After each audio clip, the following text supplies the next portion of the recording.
This is a little area where I've started to blend with the pencil, and I have worked with a reddish colored pencil or a violet colored pencil.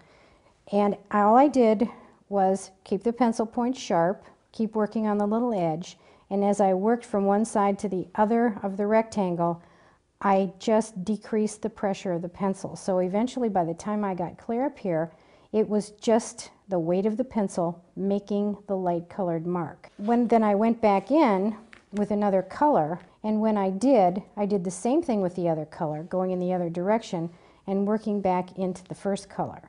And take your time, and this is where the patience really comes in.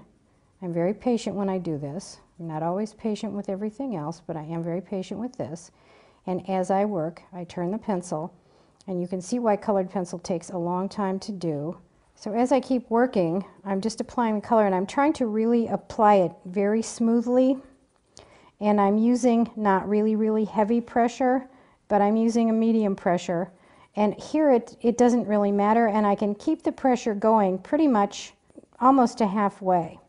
But as I begin to approach halfway, now I'm lightening up and lightening up.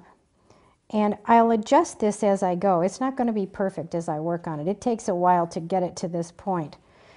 But the reason I do this is that it gives you a lot of control with the pencil. It gives you a really good eye for judging how evenly the pencil's going on.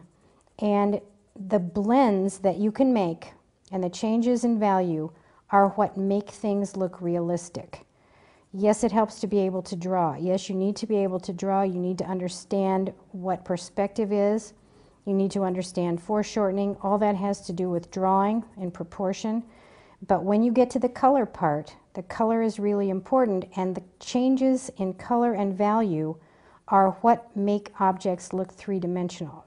Now, this is the way I'd start. It doesn't even really matter where I work. Actually, I can do this while I'm working on or talking on the telephone, because some of this, and I hate to say this word, but really it's true, is sort of mindless. But as I get into the part that's really critical here, where I begin to blend the two colors together, then I start having to make judgments. And I really need to stop talking, and I really need to start doing.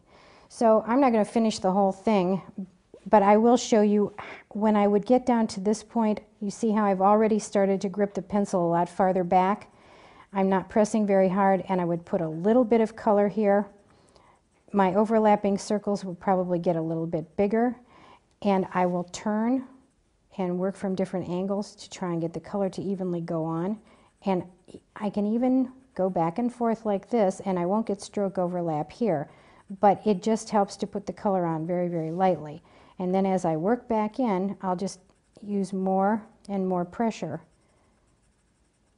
And then I go back in and just check and pick at little points that look like they need to have more color.